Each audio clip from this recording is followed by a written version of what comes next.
Hello, everyone, and welcome back to Talking Points here on 101 Great Goals. And this episode, I booked Ross in, and it was meant to be a nice, light-hearted conversation. Probably Ross taking the mick out of me because City failed to do the quadruple. We lost in the semi-finals of the FA Cup. But footballers took a very, very different turn and a very dark turn as well with the affirmation of the European Super League, in which there are 12 founder clubs.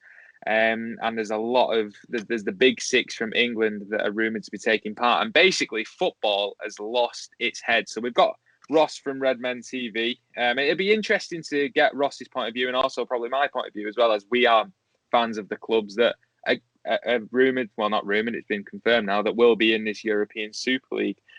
So for anyone who doesn't know, if you've been living under a rock, you've decided to come on YouTube and see what's going on, go on Twitter and just watch it all unfold. But basically, there's a European Super League, which is a breakaway competition from the Champions League. It's all about money, and it's all about people guaranteeing themselves a nice salary at the end of it. And what this means is that there's 12 breakaway clubs, as they call them, founder clubs. And these clubs are Manchester United, Manchester City, Liverpool, Arsenal, Chelsea, Tottenham Hotspur, who we will get onto as well because they've just sacked Jose Mourinho. So football's really on one today. Barcelona, Real Madrid, Atletico Madrid, Juventus, Inter Milan, AC Milan, and 3 more soon to be announced clubs. We're still waiting on Bayern Munich and PSG to give their verdict on it. Florentino Perez, the chairman of Real Madrid, will head up this competition as the new chairman, and then Andrea Agnelli and Joel Glazer, of course, Manchester United's owner, they will be vice chairman. And it's really driven by those American owners, and Ross, FSG, is one of those American owners that have been at the forefront of these talks. Do you know what? It feels like a world war has broken out. I felt sick last night. And if I'm being honest, I'm disgusted that my clubs are being a part of it. But where are you at with it all? I described it to Paul this morning as your parents getting divorced and fighting for custody, and you going for whoever's got the most money, just kind of going for that. That's what it feels like. But I'm the same as you, and I don't know a Liverpool fan who doesn't feel like this. By the way, they've just been ashamed and embarrassed. There's so much to unfold and kind of what's going on. It'll be interesting to see what happens today because I think there's still a lot more twists and turns to come. I don't want to poo-poo your content, but by the time this goes out, this might be old. Do you know what I mean? Because it's kind of what's going on. It's been coming for a while. They tried to test the water a couple of weeks ago. There was backlash, and then they calmed down. I partly understand why they want to do it in a certain way, but if that means us getting expelled from the Premier League and everything else, what's the point? I've just had the weekend off, which is quite nice, apart from last night. And I thought, Liverpool, big game tonight, playing Leeds United, chance to go in the top 4. And I'm sat here today going, what's the point? Alan Partridge just go, like, why? What are you fighting for now? It's potentially we can boot out the Premier League to say I'm not going to be in the Champions League next season, regardless. Anyway, like that's what football is for me as a fan. I know I've taken the mickey out of you for being a Man City fan and all your money and all that other stuff, but competition and merit is what football's based on. All the stuff that I was brought on as a Liverpool fan, and the morals of the club in a working class city, and you'll be exactly the same of what football means and who's it for. We've slowly just come away from that, and now this isn't new. This has happened for 30 years probably. Since the formation of the Premier League, that was exactly the same. Sky's exactly the same. UEFA are corrupt. FIFA are corrupt. We're having a World Cup in Qatar. Why? Because of money. There's one in Russia. Why? Because of money. The whole thing is like choosing between two evils of like, well, who do you stick with? UEFA have literally been done for corruption. Sepp Blatter and anyone else who's been there, they're corrupt and they're after money chasing. So, no one comes out of this good. And in the end of it, the person that gets messed around is us, the fans. It's going to cost us more money. Yeah, I feel I completely back what you're saying. I just feel so upset with how it's been handled, how it was brought about. Obviously, I know that people are wondering why the timing is now. Obviously, UEFA were set to introduce the Champions League reform today, so that's been signed off, isn't it? Yeah, it's been signed off. So that's why the clubs announced it yesterday. They wanted to put pressure on UEFA. They felt like they weren't guaranteed enough income. But when was football about guaranteed income? You play well and you get what you deserve, and you get your success from what you deserve, and then it just feels like a cartel now. It just feels like I can't even support my club anymore. Um, as a Man City fan, how can you justify not being in the Premier League to be in a European Super League? It's But upsetting. It is this is upsetting. this is something that we had at uni, was the hyper commercialization of football. So like all that stuff that we've already spoken about. But like Man City are a good example. I'm not blaming Man City, but you look at Man City, Liverpool as well, Chelsea, all these owners that are coming in. Like even as fans, what are not maybe complicit's a strong word, but like we were all fine with that when these people coming in giving us money. But every time you do that, that shifts forward. So the disparity between those clubs that are in the top of the Premier League and everyone else in a football pyramid grows bigger. So you have to have money to compete to win things these days. That's what it's about. So if they form this new Champions League, which they have signed off, then the money that they get from being in the Champions League is spread thinner because there's more club and more fixtures and whatever else. Those big clubs that are, the top four in the Premier League, whatever, are in the same competition, but they're getting less money. They're not happy about that. I understand that from a business perspective, but it just feels like there could have been a way to talk about it, or an alternative, rather than going, "Oh, we'll see you later," because they get where they're coming from. Going, "Well, you wait for a corrupt. We can't. We don't. You're making a shit show of what we're doing, but like, don't have it closed off." Do you know what I mean? You still have Yeah. the sporting merit thing. But the Premier League are in bed with UEFA. The Premier League are in bed with FIFA because they work under their rules and their conditions. They're not gonna say, "No, you can't do that." It's just a massive mess. Yeah, it is. It is, and I 100% get that as clubs grow, they expand their businesses, they expand their operations, and they gander a larger wage bill, they get more staff in, and they do want to protect that in essence. But I suppose that is what football is. That's the nature of the sport. If you take away the competition element, then what are we doing? Why are clubs getting involved? Why are owners getting involved? It's not. It's never been a guarantee of success.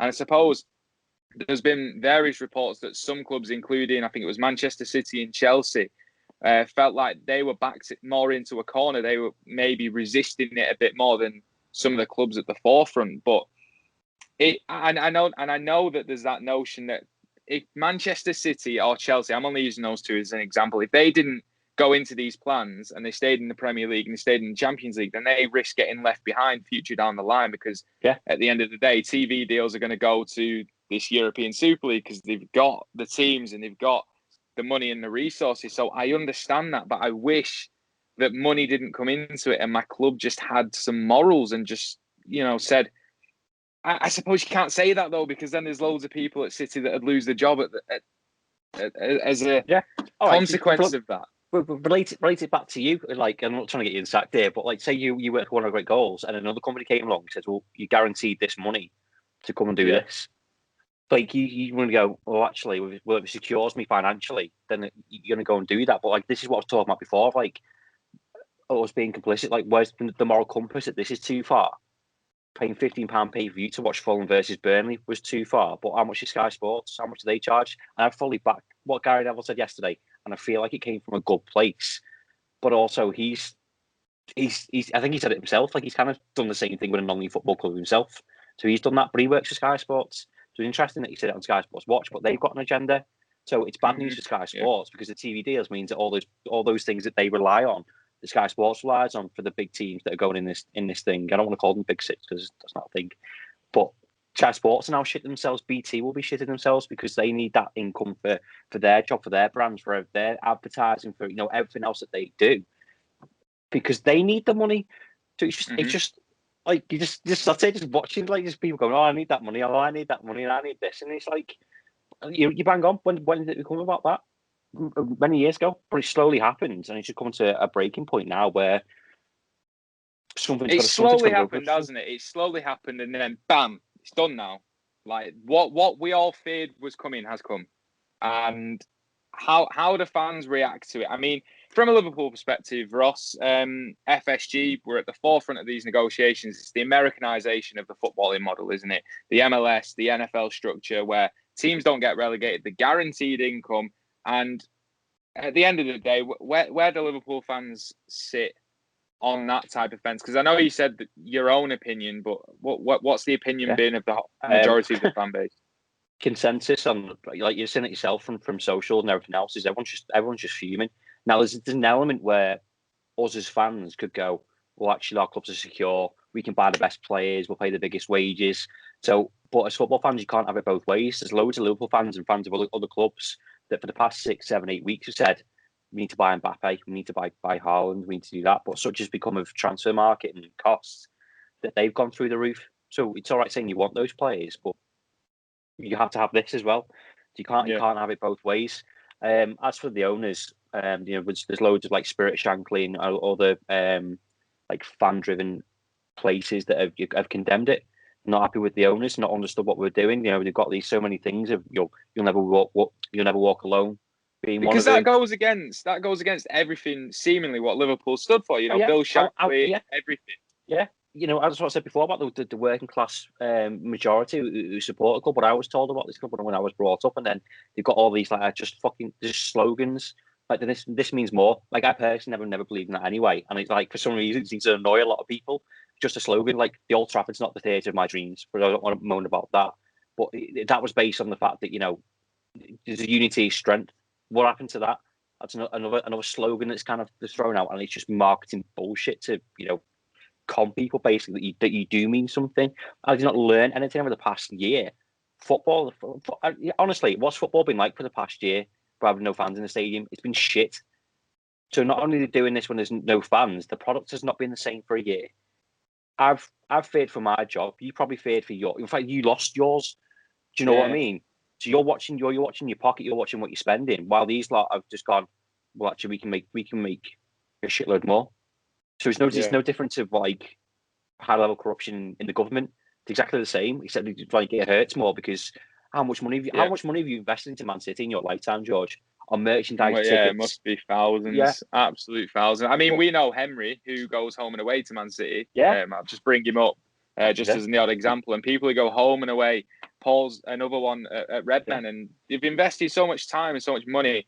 And it is very much a cornerstone of life, of my life. And I'm faced with a moral dilemma now. And I'm sure there's many people out there as well where it's like, I absolutely live and love Manchester City, but I can't get on board with it. And it is so upsetting to think that I can't get on board with my own club. And when the Sheikh came in and the transformation that's gone on at Manchester City, we've talked about it before, all around Manchester, all around Eastlands, it's been fantastic. And you place your trust in these owners, and we thought they'd never, ever do us wrong. And it just, it just feels like a total smack in the face. Where does it go from here, though? What happens? What happens now? That's the big question. I'm not sure because obviously within the plans, there was lots of quotes and lots of press releases. 3.5 billion for each founder club over the next 10 years. German clubs very much against the idea. FIFA have said that this is another problem. FIFA have said that players won't be allowed to play in international teams. They won't be allowed to play in European competitions. So, but then Florentino Perez says we'll just make our own World Cup. How? How is this happening? You've taken football from what it was, and I don't know what it is anymore.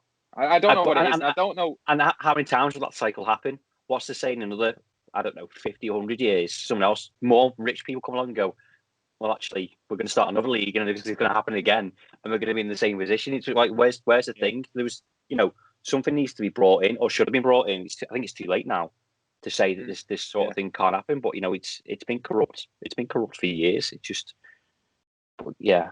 I think it's not knowing. Have got involved. The government have got involved, haven't they? Boris Johnson has. I think quite a few politicians. I'm not going to take any of it as gospel because we'll leave the politics out of this. But the government have said that they are not in favour of this idea, and there's things that they could be doing as well. But the player issues, potentially. On this, I'm literally looking because I've been refreshing Twitter while I'm doing that. So Boris Johnson vows to block plans of Super League by the elite for the elite. Now, I don't mean to get political, George, but fucking pot kettle black, do you know what I mean? Dishing out contracts to your mates and making sure that they're all secure, and just it's exactly the same thing. It's mirrored. It's mirrored to what the government are doing. They're looking after each other and making sure that they're all sound. And then the irony that he comes out and says that. Yeah, I 100% get your point. Where does it leave players then, Ross? Where do you think it'll go? Do you think players have a moral? Because if, like we've always been told, players love to play for their country. They will do nothing until they play for their country, play at World Cups, and it's just what they were put on this earth to do.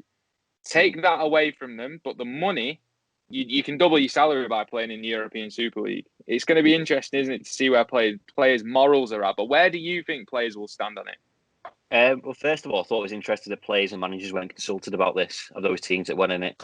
They just weren't told about it. So God knows what they're thinking this morning. Be interesting to see, be a fly on the wall in some of the WhatsApp groups and certain teams that are going on. But again, you bang on moral dilemma. They could, part of you would go, I'd like you to all just stand up and just say, man, not part of this, not doing that. But to an extent, they're just a number. They'll be replaced. Same as me and you. The importance of what they do, but football will go on, life will go on. So what do they do? I'm sure those clubs earn a lot of money. So like financially, they'll be sound, or they'll go and do something else or whatever else. But they need to think about their future. They also need to see how this plays out. There's no point in the football coming out now and going, I'm done. And then by 6 o'clock tonight, it's all been resolved, or there's some sort of negotiations kind of like, oh shit, now I've got no job and no club and no money coming in. It's going to be interesting. But you'd think there'd be players out there that will speak up for the fans, but they're stuck between fans and people who pay the wages. Yeah, and I suppose the cynical view would be, players get paid a lot of money, they can afford to do that, but then players also live that lifestyle where they need that wage to cover their expenses. So it is their job at the end of the day, and it's a very difficult situation. I think we've seen a few former players that have come out and spoken against it. I think Bakary Sagna was one of the first ones yesterday. Well, so the pundits, Gary Neville, Rio Ferdinand was exactly the same. But you sat on Sky Sports and BT Sports that have done the same thing for 20 odd years.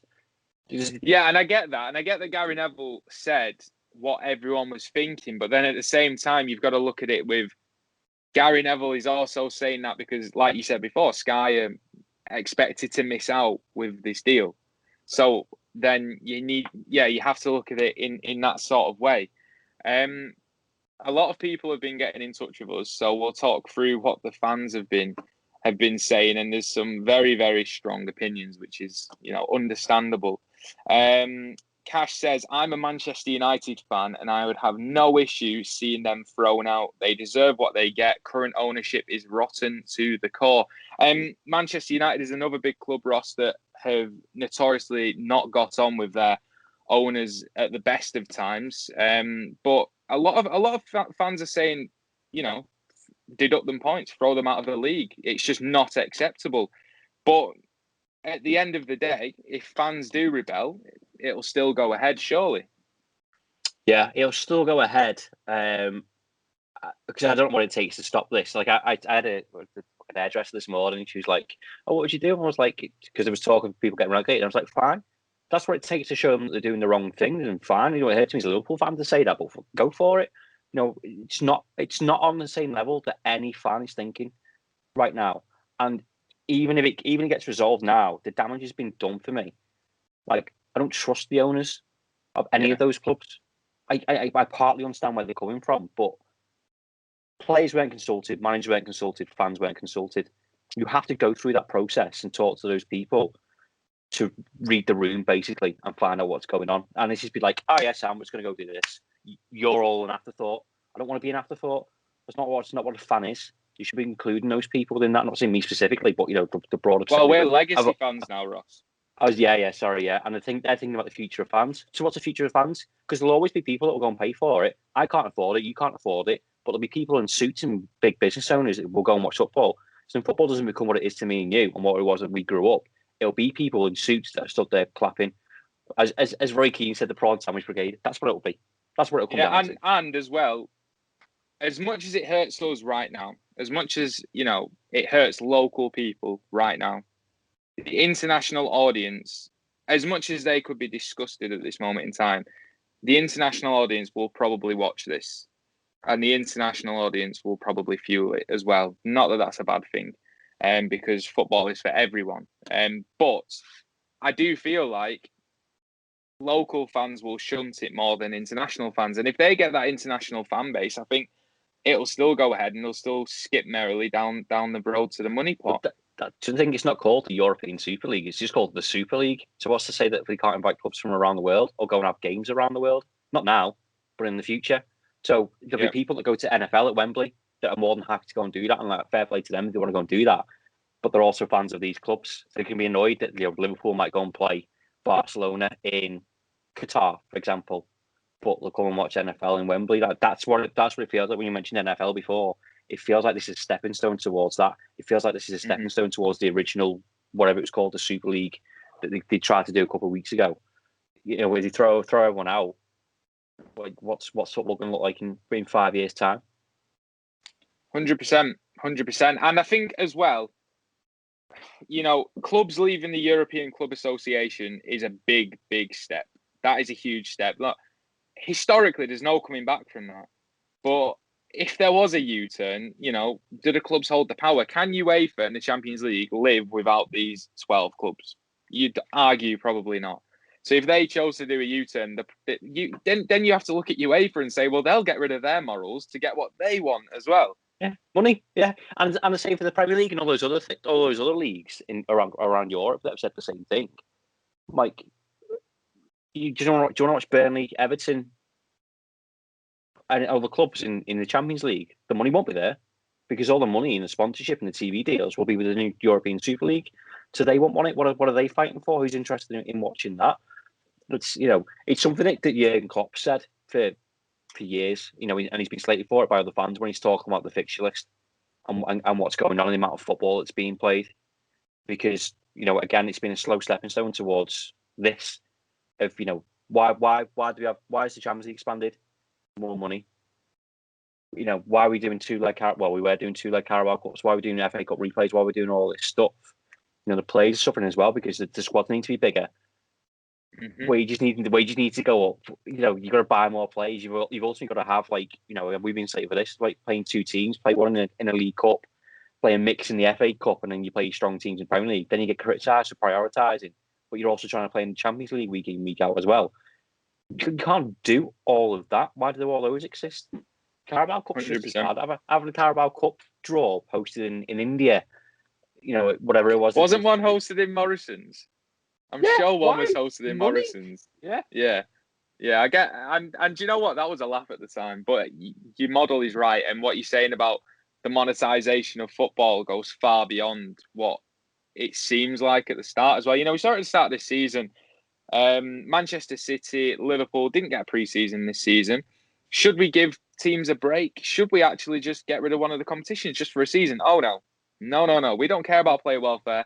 The money has to be paid. They have to play in these competitions. And it's sad for me. It's the reason why it's sad as well is because I was so emotionally invested on Wednesday, that City got through to a Champions League semi-final. And how I felt during that game, as I do with City, any big game, and it's just like that feeling that you've beaten a top club and you've gone through to the Champions League semi-final. And we've never won the competition before, so it's a big step for us. And now it just feels like I went through all that for absolutely nothing. If UEFA decide to kick these teams out and hand PSG the title this season anyway, but even if we do win the Champions League, it's just tainted. It is absolutely tainted, and that was my point as well. What are you fighting for? What are you getting your hopes up for? Because, and as I said the same thing to Paul before about tonight. I've been buzzing for the game tonight, but what are we fighting for? Where does that leave you tonight? Where does that leave Liverpool tonight then? Because they're playing Leeds tonight, and obviously Liverpool fighting for top four, but it may not even mean anything now. So where does that leave Liverpool fans with today's game? And I feel so sorry for Jurgen Klopp, who is now going to have to face the media before and after this game. And we know what every single question is going to be about. And to Jurgen Klopp's knowledge, he probably didn't even know about it until yesterday. 2 years ago, he said he didn't want a European Super League. And the club has gone directly against his wishes. Probably not even told him, and now he's got to face the media today. Yeah, and he's very much a man of the people. It's why people around here love him, because he thinks the same way that we do. We know Mourinho's gone this morning. We don't know why that's happened yet. But what's to say that Jurgen Klopp doesn't go, Not for me, this. And that's a fear from Liverpool fans on social media this morning, going, well, if Jurgen's pissed off and he just goes, I can't be dealing with this, then where does that leave us? So the club need to act quickly to do something or say something to convince him to stay for me, because, but I don't know what that is. I don't what you say to him, and you're right. He's got to go out like a rabbit in the headlights tonight, thinking he's prepared his lads for a big game of fighting for the top four. But where are their heads at? Probably the same for Leeds. I just feel empty because I was gunning for this game. One of the biggest games of our season, obviously going out the Champions League. But do the build up, talk about things, and if we win this, we go fourth ahead of West Ham on goal difference. That's what you like football for, because you're fighting for something, you're competing for something, not just here's a load of money, play football. The novelty of the Super League will wear off for me. And you got to talk about like corruption or whatever else, or doing stuff in self-interest. It's not just those clubs that are involved. Like we will have conversations like this time last year of null and void in football. Karen Brady, null and void football. Why? Because West Ham are about to get relegated. You're acting in self-interest. So it's not just the whole thing is top to bottom. It's not just in this case it's these 6 clubs that have joined it from England, but no one's great, are they? Mm-hmm. No, you saw it last season as well.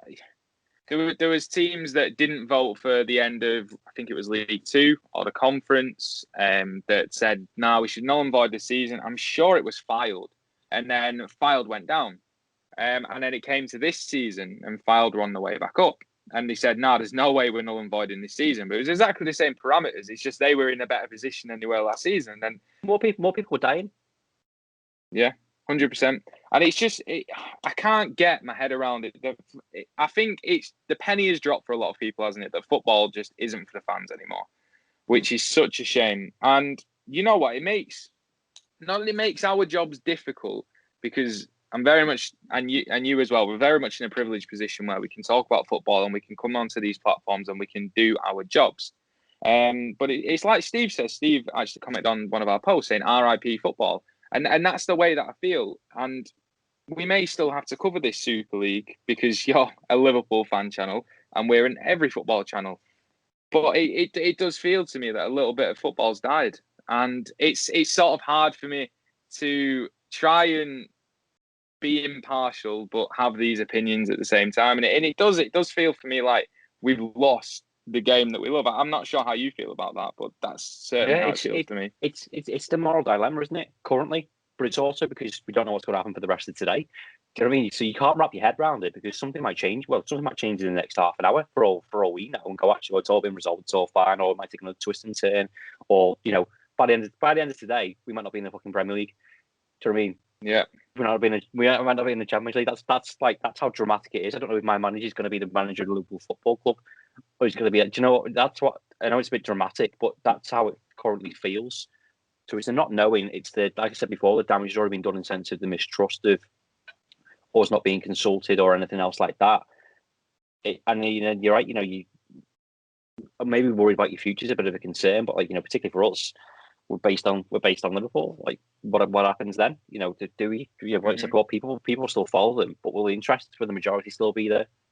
And like we said before, there's millions of people that have invested a lot of money into these clubs for a reason, for a passion, because they love the club, because it's again where they say over how you're brought up and what you're growing up on, and the morals of those clubs just feels like it's all in the bin. So what? It just feels like, what's the point? Do you think realistically that these 6 teams will be kicked out of the Premier League? I know there's a lot of people saying that they should, but realistically, do you think the Premier League will kick these teams out when, and I know it gets messy with qualification, but when these 6 teams, some may argue against it, some may argue for it, but these 6 teams are probably the most popular teams that the Premier League has to offer in terms of their international audience. So do you think the Premier League will actually go through with it, or do you think it's just an empty threat? Because what would the Premier League be without them? Not that, and that's not me saying that the quality of football wouldn't be there or that I wouldn't enjoy watching the Premier League, but what would the Premier League, from their monetization point of view, be without those 6 clubs? It would be poor, and it would financially suffer. That's what it comes down to. It comes to money. You know, the TV deal is going to be there for the Premier League if those top six clubs aren't in there. Is the fan base there for the Premier League if those top six clubs aren't in there? Because that's the reason that they're in there. That international fan base that you were talking about before. There were people, you know, all across the world, not just a Sky and BT contract for TV rights. It's all across. It's global. So, but why they're there? Because Man United are a global entity, Liverpool are a global entity, Arsenal. You know, I'm not too sure about Man City yet, George, but you know, maybe that's part of the reason that you want to be in there. But you know, take the mick out of him and annoyed at him anyway. So okay, Sand. But you will have been, you know, maybe not based on history of the same as Liverpool, Manchester United, but over the past 10 years, you'll have grown your fan base substantially because of your success. There's a lot of people that support Man City because of how big that you've got, or you know, kids growing up across the world that support them, have the players that are international players, you know, the reason they're going to follow them. So I don't know whether it's hope that I think they'll just go, well, actually, you can just stay in the Premier League because we need you. We need you because you bring us money. But that's where the clubs have still got the power there, going, well, actually, no, you're all right. There are all those other clubs that are like Everton and West Ham go, are they pissed off? And go, well, we're going to start our own thing. Can they afford to go and do that? That's what I mean. So many twists. Yeah, because if these clubs are guaranteed 400 million, like there's a guarantee of 400 million upwards just because they are always in this competition. You can't have a level playing field. Not that there is now, but you certainly can't have a level playing field in the Premier League then.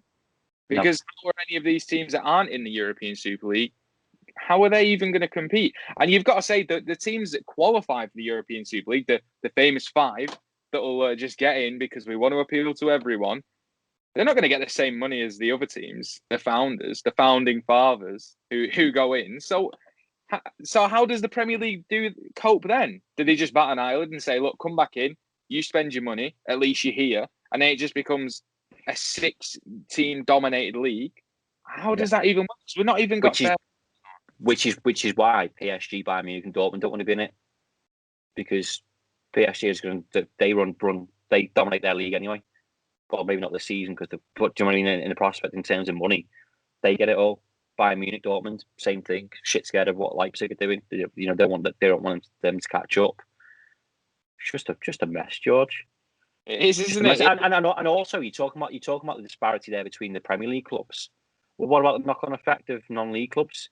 Or non-league or lower league clubs that are already suffering because of the pandemic, already suffering because of loss of money, already suffering because the transfer market's just exploded.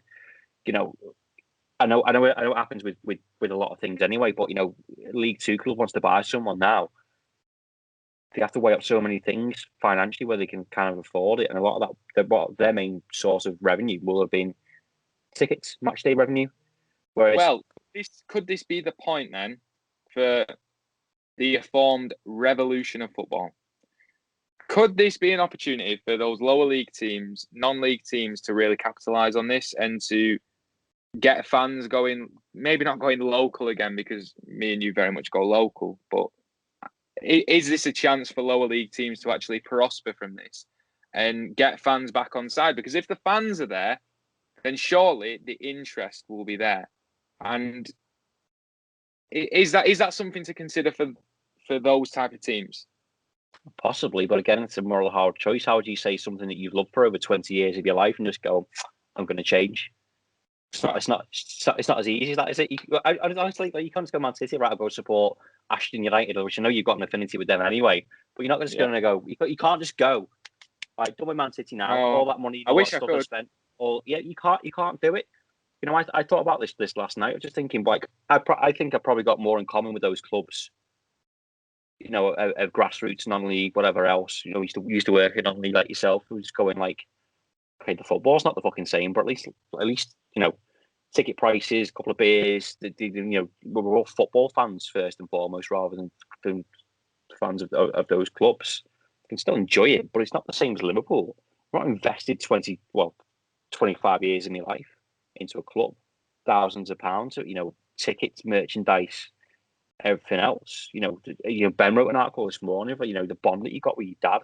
You know, it's like things like that, or family members, or people that you've met through football. Do you know what I mean? We met at uni because we both had a common thing of football. Do you know what I mean? We might support different teams and stuff like that. But is that all that's like empty now, isn't it? And that is exactly where you pinpointed. That's where the trust has gone now as well with football owners. And yeah, it just seems like such a shame. Seems like such a shame, but also it's just sad. And I know I've said that countless times throughout this video. It just feels sad. I genuinely feel sick. Like, and people like outside of that, like Laura was like, it's my fiance, but she was like, what you doing? Like, why are you so upset? I was like, what you on about? Like, this is, Who are but it you? is, yeah. Like, who are you? But it's like, it's true, isn't it? You've lost a part of yourself. So Mourinho's been sacked just before the Carabao Cup final, not the Champions League final, because that won't be happening. But yeah, Jose's been sacked. A lot of rumours flying about that it is because of what has happened in terms of the European Super League, and he's refusing to take charge of Tottenham because of that. Unconfirmed, of course. Seems a strange time to get rid of your manager 6 days before a cup final, Ross. Has it not been coming though? What a mad weekend for Spurs. They've been mugged off by a paint company on fucking Friday. Joined the Super League on Sunday and then sat the manager on Monday. What an absolute mess of a club they are. I don't know. The consensus is like everyone's fuming about the Super League, and the second afterthought after that, going, "What Tottenham doing in it? They don't deserve to be there." Them and Arsenal are just so happy to be there, aren't they? Yeah, someone did a great tweet there. Arsenal and the Super League are drawing 1-1 with Fulham. The Mourinho stuff, I don't know if it is a surprise, George. Is it? You know, it feels like it's been a long time coming, but it's just that debate of like, if he gets sacked, will they owe him a shitload of money? Well, they're already like £800 million in debt anyway. What's another £2 million? They're paying Gareth Bale, Christ knows how much a week to leave him on the bench.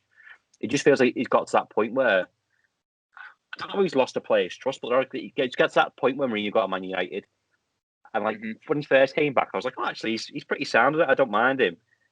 And then it just comes to a point where he's just miserable. He's not even miserable for the team. He's miserable for football. And you're thinking, oh, mate, well, like, you're clearly not happy. Your player's clearly not happy. Harry Kane's supposedly now injured. What does that mean for them? Like, I'm sure Spurs fans, if he said, you're going to win the Carabao Cup at the start of the season, they'd have been made up. But it's everything else that goes before that. The Premier League hasn't been the same this season in terms of standard, I don't think. And that's not to take anything away from you guys. I think you guys have been incredible. But Man United should be in second place. West Ham and Leicester shouldn't be up there. Well, they are because they deserve to on merit. But, you know, it's not been a normal season, has it? I think we can all agree on that. But in that time, that's a chance for the likes of Arsenal and Spurs to capitalise on that and all these mistakes, and they haven't done. So, you know, Mourinho getting sacked, I'm not shocked. No, and I think, you know what, Tottenham just saw it as an opportunity. Oh my word, this stuff is going down. Let's just slip in there. Oh, by the way, everyone, Jose's been sacked, as you were. Yeah. Everyone carry on with the day. Yeah, absolutely crazy. And I think that is where we'll wrap up this week's Talking Points. What an episode of just one talking point. The European Super League. Let us know in the comments below. Are you for it? Are you against it? What are your thoughts on the process? And check out our other social medias as well, because there's plenty of talking points going down over there as well. Join the discussion. Let us know what you think. Thank you to Ross for coming on again. All his links will be in the description below. Make sure you go and follow Redmen TV, because like you said, it's a big, big moment for Fan TV as well, particularly with this moment. So thank you everyone for watching. Hope we've covered everything that there is to cover. If we've missed anything out, again, let us know in the comments below. Subscribe to the channel if you're new around here. Thank you again, and we'll see you next time.